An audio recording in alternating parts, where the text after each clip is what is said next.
নাগরিক সমাজকে আমরা 2011-র সময় যতটা সচেতন দেখেছিলাম, তখন কিন্তু ডোল পলিটিক্সটা ছিল না। বিশেষ করে শহরের মানুষ জাগলেও গ্রামের মানুষের সচেতনতা না জাগলে কিন্তু এই রেজিম পাল্টানো যায় না।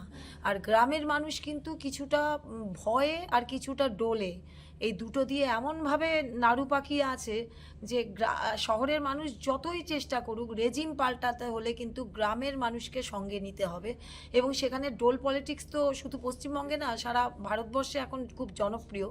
যেভাবে বিহার ভোটের রেজাল্টটা হলো, তাতে এই যার হাতে শাসন থাকে সে দরকার হলে মানে দেনা করেও কিন্তু ডোল পলিটিক্সটা দিয়ে আবার ফিরে আসে, এবং তার সঙ্গে চাপা সন্ত্রাস বা ওপেন সন্ত্রাস। সুতরাং নাগরিক সমাজ বলতে কি গ্রামের মানুষকে যদি বাদ দিয়ে রাখা হয়, তাহলে কিন্তু এটার কোনো মানে হয় না। আমি আবারও বলছি, ওভারঅল একটা মানে শহরে মানুষের সচেতনতা যথেষ্ট বেড়েছে। আমরা সোশ্যাল মিডিয়ার কমেন্ট বক্সে যদি যাই, দেখব যে সেখানে 99% কিন্তু অ্যান্টি এস্টাবলিশমেন্ট একটা ভিউ চলে আসে। কিন্তু গ্রামের মানুষ না কমেন্ট করতে পারে, না ভোটটা সঠিক জায়গায় দিয়ে একটা রিস্ক অন্তত তাদের একবারের জন্য দেখাতে পারার সাহস, যেটা কারণ তারা জানে যে তাদের পুকুরে পলিটল মিশতে পারে, তাদের বাড়িতে বিধবার টান পৌঁছে যেতে পারে, তাদের দিন দুপুরে আমরা সন্দেশখালি বলতে গেলে এখন এক্সটেন্ডেড শহর, কারণ যেভাবে ভাঙড় ক্যালকাটা পুলিশের আন্ডারে চলে এসছে, তো সন্দেশখালির মতন জায়গায় যদি হিন্দি সিনেমার কায়দায় যদি মানে সাক্ষী লোপাট করে দেওয়ার চেষ্টা হয়, এবং সাক্ষীর মেরুদণ্ড তো ভেঙে গেছে, তার ছোট ছেলেকে মরে যেতে হয়েছে। সুতরাং এইভাবে যদি সন্ত্রাস হয়, তাহলে কতদিন আমরা দেখেছি কামদুনির কেসে সাক্ষী কিন্তু পাওয়া যায়নি, বেকসুর খালাস হয়ে গেছে। তো এই রকম কাণ্ডগুলো হলে আমি আবারও বলছি যে পিওর শহরে আপনি একটা ভোট দিয়ে নিজের এলএমএ বাড়িতে ঢুকতে পারবেন, বাস করতে পারবেন, আপনাকে এক ঘরে করে দিলেও আপনি ওলা উবের ডেকে সেখান থেকে পার পেতে পারবেন।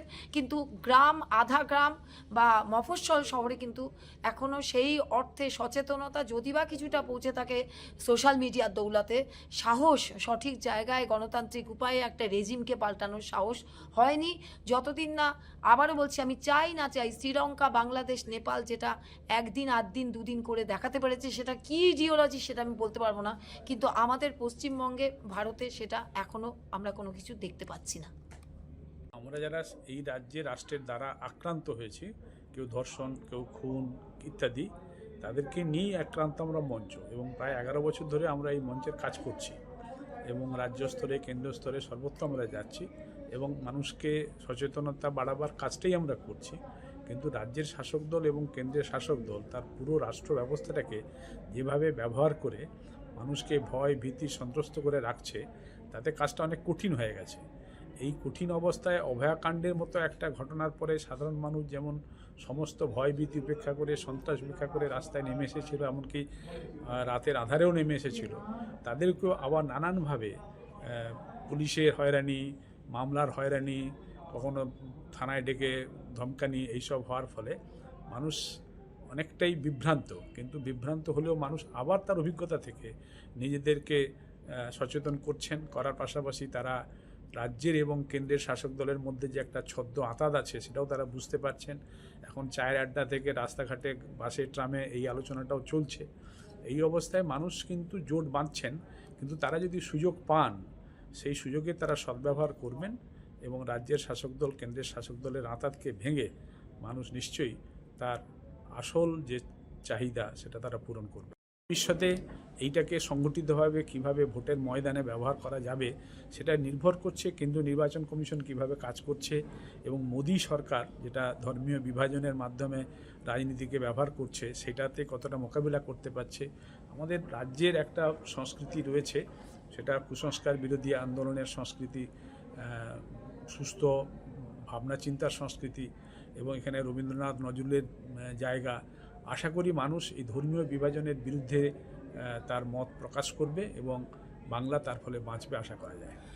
বারবার বাংলাকে কলুষিত করা হচ্ছে, বাংলার মনীষীদেরকে নিয়ে সারা দেশে বিভিন্ন জায়গায় গরিব মানুষ আক্রান্ত হচ্ছে। এই জায়গায় দাঁড়িয়ে আপনি কি মনে করেন যে তৃতীয় শক্তির কি অবশ্যই প্রয়োজন?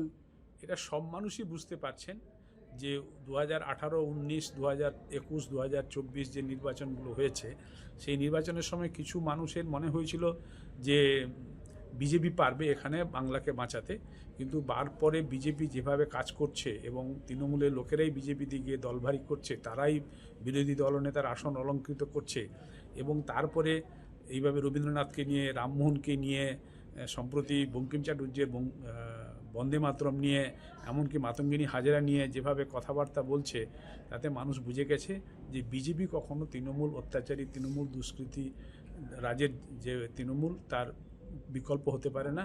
এখানে তৃতীয় শক্তি উঠে আসা উচিত, যাদের চরিত্রটা হবে ধর্মনিরপেক্ষ, সব মানুষকে নিয়ে, সব মানুষের রুটি রুজি নিয়ে কথা বলবে, এমন একটা তৃতীয় শক্তির প্রয়োজন আছে বলে সবাই অনুভব করছে। সেটা নিশ্চয়ই এই বাংলা বাঁচাও যাত্রা বা রাস্তার আন্দোলনের মধ্য দিয়ে উঠে আসবে, এছাড়া ইতিহাস অন্য কোনো কথা বলেও না। দেখুন, পুলিশের আমাদের গণতান্ত্রিক দেশ, আইন অনুসারে নিরপেক্ষভাবে সততার সঙ্গে, দক্ষতার সঙ্গে কাজ করা উচিত। কিন্তু আমাদের যারা পুলিশ মন্ত্রী সমেত শাসক দলের নেতা নেত্রীরা আছেন, তারা প্রচণ্ড অসৎ।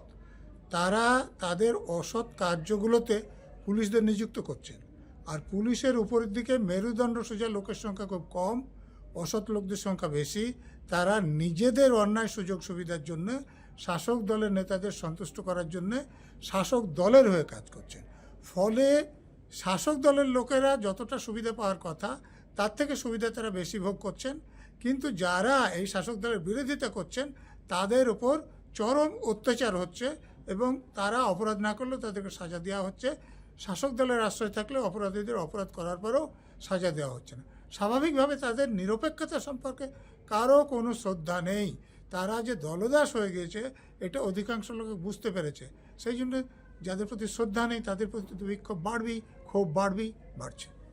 ক্ষমতার কোনো লিঙ্গ থাকে না, এটা এর আগেও আমি বলেছিলাম, কিন্তু ওনার বিশ্লেষণটা খুব সুন্দর। যে যখন আমাদের পশ্চিমবঙ্গে পালাবদল হলো, ক্ষমতার পালাবদল হলো, তখন ক্ষুদ্র ক্ষুদ্র নারী শক্তির একটা একত্রিত ভাব তৈরি হলো। তখন তো ওরকম বড় মহিলা লিডার খুব একটা ছিল না। আমরা তখন 2011 সালে অত পলিটিক্স খবর রাখতাম না, কিন্তু 2011 সালে মহিলা খুব বড় নেত্রী পশ্চিমবঙ্গের মুখে যারা ক্ষমতায় ছিলেন, তাদের সেরকম বড় ফেস ছিল না। যিনি ক্ষমতা বদলের জন্য এলেন, তিনি নিজের নারীত্বের পাওয়ারগুলোকে একত্রিত করলেন। প্রত্যেকটা নারীর মধ্যে, আমি ব্যক্তিগতভাবে নারী শক্তির প্রত্যন্ত বলতে পারেন পূজারী এবং খুব বিশ্বাসী।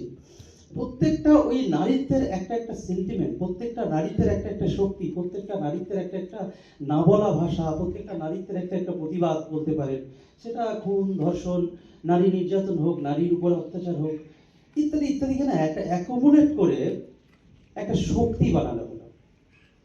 আর সেই শক্তিটা এখন, যে শক্তি যেমন লিঙ্গ থাকে না, সেই শক্তিটা এখন যেখানে যেভাবে আঘাত করছে, সেখানে আর কোনো লিঙ্গ, কোনো বর্ণ, কোনো বয়স কিন্তু মানছে না। কদিন আগে আমার লয়ার সিনিয়র তিনি বলছিলেন যে আশফাক, আমরা অনেক কেস করেছি, অনেকে খুন দেখেছি, অনেকে জখম দেখেছি, ইত্যাদি ইত্যাদি, কিন্তু যে কয়েকজন ডাক্তার বাবুদের উপরে একেবারে সরাসরি কেস করে দিয়ে তাকে জেলে ভরার যে প্রচেষ্টা, জানেন আপনারা, ওই বিধাননগরে IPS গিয়েছিল, একেবারে আমার বাড়িতে গিয়ে আমাকে খুঁজে আনার প্রচেষ্টা। এটা পশ্চিমবঙ্গের বুকে শুধু নয়, ভারতবর্ষের বুকেও তারা খুব কম দেখেছেন। একজন সিনিয়র লয়ার আমাকে বলছেন। তাহলে শক্তি ওই অ্যাকোমোডেশন করার পরে যেভাবে ছড়ানো হচ্ছে, যেভাবে ওই শক্তির বিচ্ছুরণটা করা হচ্ছে, সেটা একেবারে কোনোভাবেই কাঙ্ক্ষিত নয়। তাই বিচারের, যদি আপনারা মনে করেন যে এই অবস্থাতে আমরা কোন পথে বিচার পাবো, তাহলে আমার মনে হয় না, একেবারে ধরেই নিন যে বিচার পাবেন না।